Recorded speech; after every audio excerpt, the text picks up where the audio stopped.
Mmm, Esto está como muy barato. ¿Será que se equivocaron? Bueno, parece que sí es el precio. En el primer año del cambio, la economía va mejorando. Ahora hay 1.251.000 empleos nuevos.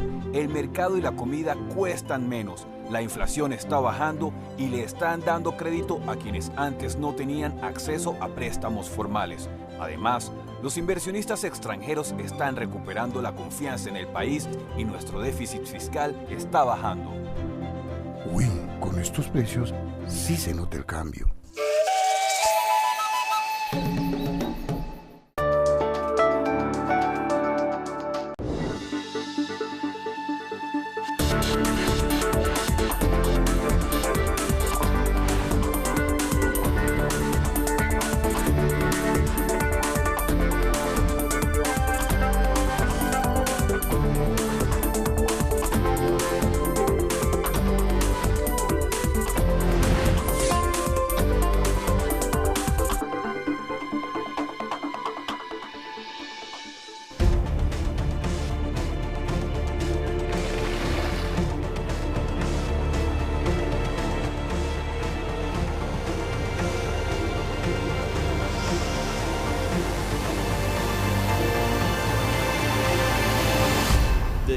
La era de la ebullición ha llegado.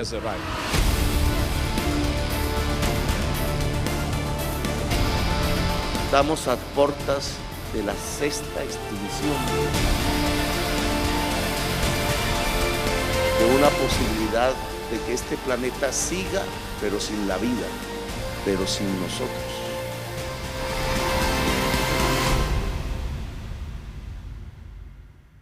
Hace pocos días, en Nueva York, el secretario general de la ONU, Antonio Guterres, en un enfático discurso hizo una dura advertencia sobre las altas temperaturas que sufre el planeta por esta época. Para los científicos no hay equivocación. Los humanos tienen la culpa. Todo es totalmente consistente con las predicciones y advertencias repetidas. La única sorpresa es la velocidad del cambio. El cambio climático es aterrador y es solo el comienzo. El devorador calentamiento ha terminado. La era de la ebullición ha llegado. La advertencia del secretario es hacia los países desarrollados. Sobre ellos, dice Guterres, es sobre quienes recae la mayor responsabilidad.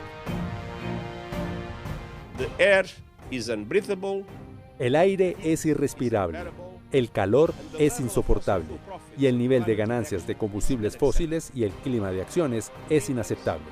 Los gobernantes deben liderar. No más vacilación, no más excusas, no más espera para que los demás se muevan primero. Simplemente no hay más tiempo para eso. Todavía es posible cumplir el límite del aumento de la temperatura a 1,5 grados centígrados y evitar el cambio climático. Lo dicho por el secretario Guterres coincide con los llamados que ha hecho el presidente Gustavo Petro en foros internacionales y nacionales durante las últimas 4 semanas, incluida la cumbre de presidentes de la Amazonía en Belén de Pará, en Brasil. Y entonces cuando hablamos de que esto nos va a extinguir y que tenemos que mirar esto de otra manera, pues ni más ni menos lo que nos está diciendo la vida en el planeta es que nos toca cambiar el sistema económico. Y bastante y a profundidad. Es otra medida de riqueza la que tocaría poner, que no es la que durante el siglo XX se disparó, sino es algo que podríamos llamar una prosperidad descarbonizada. No podemos vivir de otra manera, no tenemos alternativa. Por eso hemos lanzado una propuesta que está en la declaración, ya es consenso de la reunión de presidentes de Sudamérica y de esta reunión, que es cambiar deuda por acción climática. Y entonces la propuesta de reformar el sistema financiero, liberando espacios presupuestales en nuestros países, porque hay una emisión mundial de derechos de giro progresiva, dependiendo de la pobreza del país, de tal manera que entonces podamos hacer un plan Marshall mundial. Algo muy similar expresó ante la Corte Constitucional, donde intervino atendiendo la citación hecha por este tribunal, que acogió la solicitud del jefe de Estado y convocó a una audiencia pública como parte del examen a la declaratoria de emergencia económica y social para La Guajira. La crisis climática es imprevisible en el mediano plazo. La crisis climática tiene la potencialidad de generar la sexta extinción de la vida en el mundo, incluida la vida humana. No es un juego de niños, ni siquiera es un fenómeno natural como el niño o la niña, es un fenómeno producido por un sistema económico que para poder ganar más y ser más rentable tiene que consumir cada vez más la energía de la productividad, que hasta el momento es el carbón, el petróleo y el gas. Es por eso que las organizaciones mundiales dedicadas a este estudio predicen que este año vamos a tener un nivel de calentamiento de toda la superficie terrestre promedio, que era lo que se trataba de evitar con 28 conferencias de partes en las Naciones Unidas, integradas por todos los presidentes del mundo, trazando medidas que se aplicaron o no, pero que llevan a un enorme fracaso en este año. Días antes, esas ideas las había planteado ante el Legislativo en la instalación de sesiones ordinarias del Congreso de la República. Lo que está en cuestión hoy en la humanidad es la vida, la existencia, no de unos, de toda la humanidad, de toda la vida en el planeta. Estamos a puertas de la sexta extinción. Lo que está en cuestión es la vida. Estos ahora, ¿qué serán 10 años? ¿Qué serán 20? ¿Qué será en la vida de nuestros hijos? ¿Qué será en la vida de nuestros nietos? ¿Qué tipo de catástrofe verán nuestros nietos, los nuestros, si no somos capaces de hacer los cambios y las transformaciones hoy?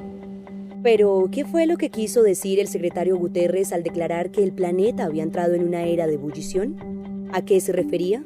¿Cuáles son los alcances de esta afirmación? Hablan los expertos.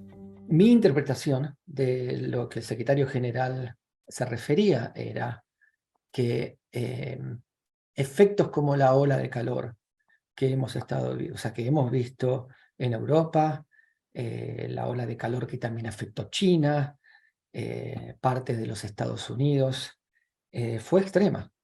Y esas son algunas de las situaciones que estábamos esperando ver un poco más adelante. Que parecería ser que hay impactos que se están acelerando, que están pasando más rápido de lo que originariamente habíamos pensado. Como un cambio en la humanidad y que pasábamos de alguna manera de cambio climático a ebullición climática. ¿Qué quiso decir el secretario general con esta expresión? Pues yo creo que denotar el sentido de urgencia, el sentido de criticidad en la situación en la que nos encontramos. Ebullir es cuando el agua ya está en un proceso bastante complejo, donde ya prácticamente está perdiendo sus características líquidas y volverse gaseoso. Entonces nosotros tenemos que atender realmente al llamado que nos están haciendo desde las Naciones Unidas, porque se ha acelerado el proceso del cambio climático. Estamos yéndonos más rápido de lo que se esperaba hace unas décadas. En donde es muy complejo para una especie poder adaptarse a un cambio de temperatura, un cambio en sus ciclos de reproductivos, o para nosotros mismos adaptarnos a un cambio en nuestra propia geografía, con playas que desaparecen o montañas que empiezan a desplazarse de manera masiva. ¿Qué tan grave es que el planeta se caliente 1, 2 o 3 grados centígrados? Pues este fenómeno es sumamente grave. Yo creo que nosotros tenemos ecosistemas que son supremamente sensibles. El derretimiento, por ejemplo, de la capa de hielo que en este momento está sobre Groenlandia, subiría de manera considerable los mares. Aún más si eso se llevara a las capas de hielo que recubren la Antártida.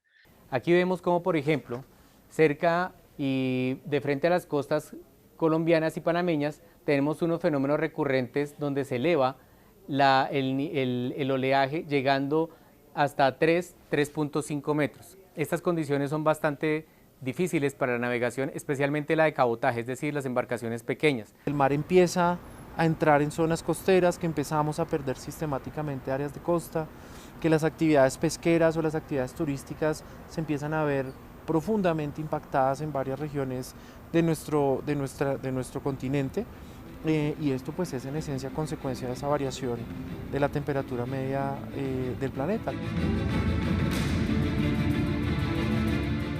El fenómeno de cambio climático no solo va a ser un aumento en general de la temperatura que estamos experimentando, por ejemplo, lo que pasó lo que ha pasado hace un mes en Europa, sino que aparte, tan problemático como ese es el aumento de la frecuencia de los eventos extremos. Sequías que antes eran una vez cada 50 años, empiezan a ocurrir una vez cada 10, por ejemplo. Especialmente nuestro país ha venido experimentando, debido a estos aumentos de temperatura, unos énfasis, o mejor, una acentuación de la variabilidad climática a nivel nacional. Recientemente salimos de un periodo de fenómeno de la Niña de aproximadamente 3 años. Eso ha tenido unas consecuencias importantes, no solamente en la parte de precipitación, sino también en el comportamiento de los deslizamientos y en las cuencas altas y medias de nuestros ríos. Tenemos que ahora enfrentar una disminución de las precipitaciones en los próximos meses, que se está indicando que va a llegar hasta el próximo primer trimestre del 2024, cuando ya el fenómeno del Niño esté consolidado y esté afectando principalmente este tema de las precipitaciones a nivel nacional.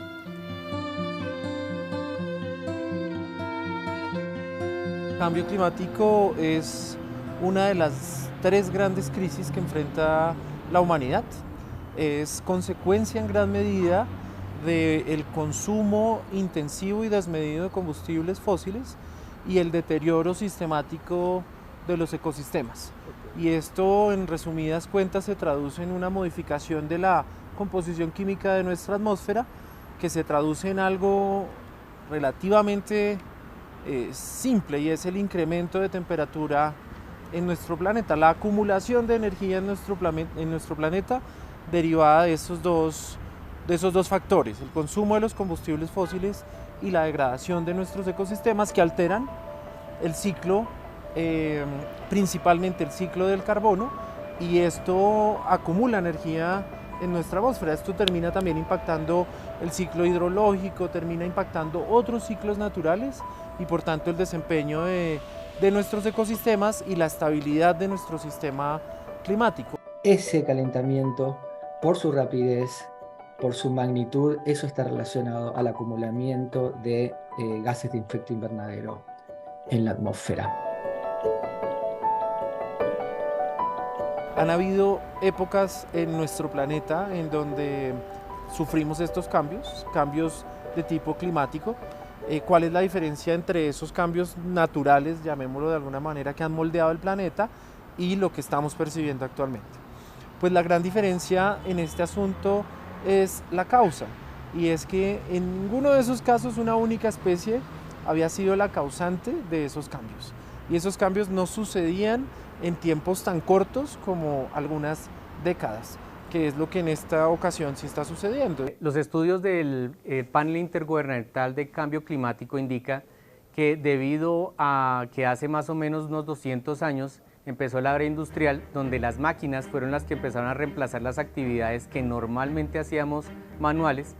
Estas máquinas empezaron a funcionar con unas energías que en su momento eran vapor. Sin embargo, se encontró petróleo, que era una fuente de energía en abundancia en muchas partes del planeta, y de allí empezaron a transformarse esas máquinas en máquinas de combustión interna y a generarse también una gran industria en el tema energético. Entonces, estas dos cosas hicieron que dependiéramos más de la parte energética, dependiéramos más de esas máquinas, y empezamos a utilizar el hidrocarburo como nuestra fuente principal de energía a nivel mundial. Toda la composición química de nuestra atmósfera han sido causados por los hábitos de nosotros como especie humana, por nuestros hábitos de consumo y por nuestros hábitos de relacionamiento con la naturaleza, sucediendo en unos tiempos muy cortos. La temperatura y todas esas medias de las variables meteorológicas han venido cambiando, especialmente la temperatura, cada vez que se presenta un fenómeno de variabilidad climática como un ciclón tropical, un huracán, el fenómeno del niño, la niña, cualquier otro tipo de fenómeno, pues viene acentuado, viene a presentarse con mayor fuerza, debido principalmente a que pues ese calor concentrado, por decirlo de alguna manera, hace que esos fenómenos tengan una condición particularmente alta. Como lo mencioné, en los últimos 3 años tuvimos un fenómeno de la niña que es bien irregular, duró 3 años prácticamente continuos. Ahora nos abocamos a un fenómeno del niño que está entre moderado y fuerte, y esto hace que nosotros tengamos que estar pensando en que cada cosa que pase de aquí en adelante va a ser con precipitaciones más fuertes, con temperaturas más altas, ¿cierto? Así duren un poco menos de tiempo. Entonces lo que hace es que se vuelve más extremo la presentación de estas variables en cada uno de nosotros. Por primera vez desde que tenemos registros, por primera vez desde que se utilizan estos modelos meteorológicos, el océano Atlántico también está incrementando su temperatura, es decir, nos estamos enfrentando a una situación que no habíamos vivido antes, no desde que tenemos estos recursos de ciencia o de esta ciencia tradicional, desde que tenemos registros. Eso quiere decir que estamos ante una situación de altísima incertidumbre, ante una situación para la que, dado el desconocimiento de ella misma, muy probablemente no estemos completamente preparados. En los últimos años hemos venido presentando unos promedios por encima de lo normal, por ejemplo, de los ciclones tropicales en el Caribe, lo que ha hecho que se presenten para nosotros de forma particular unos fenómenos que hace varias décadas no se presentaban, y hemos tenido recientemente huracanes formados inclusive en el mar Caribe colombiano, cosa que no sucedía, no era común que sucediera y no era que se presentara ni siquiera en décadas. Ahora, el año pasado también tuvimos un ciclón tropical que estuvo presentándose muy cercano a nuestras costas, y pues por la vulnerabilidad de tanto el archipiélago como la parte norte de nuestro país en La Guajira, pues se vuelve un tema que debemos estar muy coordinados a nivel institucional para atender adecuadamente esta emergencia. ¿Qué está haciendo el gobierno para mitigar el cambio climático en nuestro territorio? Son varias acciones. Yo creo que una y de donde parte siempre la intervención de nuestra ministra Susana Muhammad es encontrar el valor de venir trabajando por muchos años en la consolidación de una contribución nacionalmente determinada. Colombia se ha planteado el reto de reducir sus emisiones al 51% para el año 2030, también en avanzar en los instrumentos de planificación y ordenamiento para la adaptación. Actualmente yo creo que uno de los grandes aportes que hace el gobierno del presidente Petro y la administración de la ministra Susana es la incorporación del ordenamiento alrededor del agua como un elemento fundamental para prepararnos, para adaptarnos ante el cambio climático. Yo creo que ese es uno de los grandes aportes y de las grandes acciones que este gobierno está emprendiendo. Venimos trabajando en el Comité Técnico Nacional ERFEN, que es básicamente un comité que se reúne mensualmente para evaluar cómo viene desarrollándose para Colombia, cómo ha venido presentándose el tema del fenómeno del niño y la niña cuando se presentan. Entonces allí hacemos una evaluación técnica. También tenemos un protocolo nacional de huracanes con el cual hacemos el monitoreo y nos reunimos para hacer ese análisis que se requiere para que las comunidades sepan cómo va a llegar, si es el caso, este fenómeno a sus costas. Hay una macrometa, es decir, una de las grandes metas que rigen la gestión del presidente es Colombia como líder climático y como una voz de liderazgo global, y en eso pues ha sido esa incidencia muy potente del presidente en los foros internacionales, llamando la atención de otros líderes globales, de otros gobiernos, posicionando el tema y posicionando las soluciones que un país como Colombia tiene, por ejemplo también con la Amazonía, diciendo, hombre, hospedamos un ecosistema que es parte de una solución, que es una contingencia a esta crisis que vivimos. La DIMAR lleva a cabo el monitoreo de las variables oceanográficas y meteorológicas que tienen diferentes usos, tanto operativos como climatológicos, es decir, para hacer estudios y análisis por muchos años. También tenemos la posibilidad de ver los datos en tiempo real.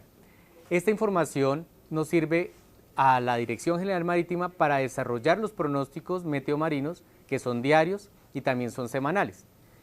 Por otro lado, con esta información también modelamos todos los fenómenos de variabilidad climática que están bajo nuestra responsabilidad y que lo hacemos en coordinación con las instituciones a nivel nacional. Esa gran macrometa de liderazgo está soportada sobre 6 indicadores muy potentes. El primero tiene que ver con el incremento de la capacidad adaptativa, de reducir nuestra vulnerabilidad también ante asuntos relacionados con la vulnerabilidad hídrica, con la inundación y la sequía, por ejemplo.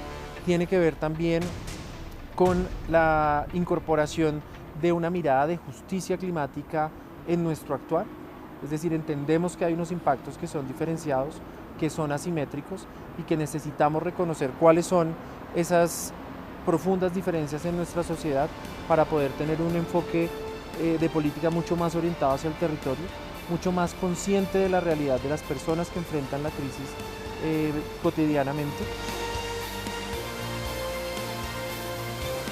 En los últimos tiempos ha habido un interés por el canje de deuda por naturaleza.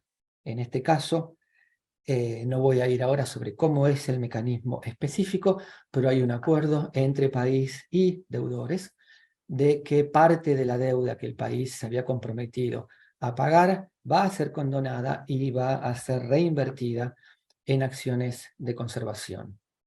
Este tipo de mecanismo puede ser usado para países que tienen una situación complicada en el tema de deuda y también tienen un recurso natural importante, como así también en países que no la tienen, que tienen un perfil de deuda aceptable, pero de todas maneras por su ubicación, por la importancia que juegan en la conservación de bosques, hay un interés de la comunidad internacional en incrementar los fondos para inversión. El presidente ha sido muy acertado en identificar pues, que los recursos que se están movilizando no son suficientes.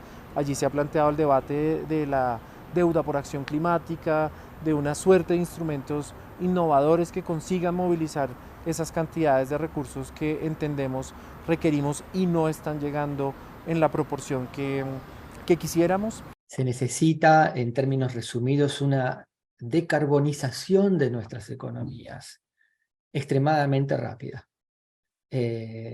La ventana de oportunidad está abierta, pero no es infinita. Se necesita al 2030 tener una cierta reducción de emisiones. Para estar en los 2 grados se está calculando entre los 12 y los 13 gigatones para dar un sentido, para que este número pueda ser comprendido en su magnitud. Eso es más de 3 veces, por ejemplo, las emisiones combinadas de la Unión Europea. Lo que nos debe hacer reflexionar con mucho sentido de urgencia, pues es el impacto que perciben principalmente las personas más vulnerables, las personas que no tienen la capacidad de acceder a un medio tecnológico, que no tienen la posibilidad de desplazarse eficientemente de un lugar a otro, tomar una decisión informada, acudir a recursos económicos, a recursos tecnológicos para poder enfrentar una crisis que sobreviene en ellos, sino que su única situación es una situación completamente caótica, completamente suscrita dentro de un marco de desastre en donde finalmente son las vidas las que están en riesgo. Yo creo que eso lo estamos percibiendo de manera muy intensa, sobre todo en países en desarrollo, países menos desarrollados, con bajas capacidades adaptativas ante estos fenómenos. El Gobierno Nacional ha venido trabajando para poder llegar a tener más bosques, a forestar diferentes zonas del país, a que sembremos más árboles. Eso tiene un propósito fundamental y es que al momento de tener más árboles nuevos, podemos empezar a bajar la cantidad de CO2 que se va a la atmósfera. Esto ayuda a que los gases de efecto invernadero que están actualmente presentes en la atmósfera se reduzcan y así podemos llegar a empezar a mitigar en parte todas las acciones que se han venido trabajando para reducir la cantidad de gases de efecto invernadero y así ayudar al tema de la descarbonización. La conservación del Amazonas es crítico, es una condición sine qua non para poder estar por debajo de los 2 grados. La pérdida del Amazonas, como así la pérdida de la cuenca del Congo o los bosques en Asia-Pacífico, los bosques tropicales, implicarían una liberación de carbono a la atmósfera que haría imposible el que pudiéramos compensar eso o por reducciones en otras áreas de la economía, energía, por ejemplo, o por captura de carbono.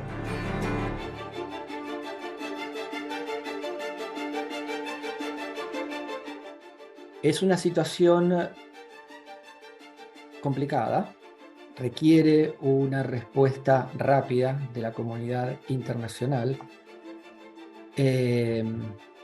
Los peores escenarios son muy preocupantes. Impactos que pensábamos que iban a ocurrir para los hijos de nuestros nietos, hoy son impactos que pudieran llegar a ocurrir para que lo vean nuestros hijos cuando son grandes. Se han acelerado un montón de dinámicas que pensábamos que iban a tomar más tiempo. Y es un error pensar que individualmente no tengas tú una solución para aportar a un problema global. Y otra de las causas que explica el negacionismo pues tiene que ver con que hay unos intereses económicos muy bien posicionados alrededor de estas actividades que son degradantes, que son deteriorantes de nuestro ecosistema y que son causantes en esencia de la modificación de nuestra atmósfera y de la causa del efecto invernadero y por tanto del cambio climático, el efecto invernadero inducido, lo denominamos de esa manera. La ventana de oportunidad para minimizar los efectos del cambio climático no está cerrada. Hay una probabilidad de poder mantener los impactos en su mínima expresión posible, pero eso va a requerir una acción concertada, tanto de los países desarrollados como de los países en desarrollo. ¿Podemos frenar el cambio climático? La respuesta es sí, pero requiere un esfuerzo coordinado y significativo. Si podemos evitar el uso del carro, si podemos evitar actividades que puedan llegar a generar algún tipo de contaminación, deberíamos hacerlo. A pesar de que Colombia no genera una gran contaminación a nivel mundial en los promedios, sí debemos tener hábitos que sean más cercanos a lo que deberíamos hacer. Pero los líderes, y en particular los países del G20, responsables del 80% de las emisiones globales, deben intensificar la acción climática y la justicia climática. En línea con el Pacto de Solidaridad Climática y la Agenda de Aceleración, avanzando rápidamente para que los países desarrollados se comprometan a alcanzar emisiones netas cero, lo más cerca de 2040, y las economías emergentes lo más cerca posible de 2050, con el apoyo de los países desarrollados. El camino de Colombia es su propia diversidad, su propia vitalidad natural y humana. El camino de Colombia es ser, en un mundo que muere, una potencia mundial de la vida.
Hola, Ma. ¿Cómo va todo por allá? ¿Sí se nota el cambio? Uy, claro, mija. En el primer año del cambio ya hay grandes avances. Imagínate que el gobierno compró un montón de tierra para reconocer los derechos del campesinado. Ahora el programa de alimentación escolar está ayudando a asegurar la alimentación de niñas y niños todo el año, hasta en vacaciones. Están llevando agua a municipios donde nunca había llegado. Y para completar, están entregando muchísimos subsidios de vivienda para la gente más necesitada. Es que definitivamente se nota el cambio.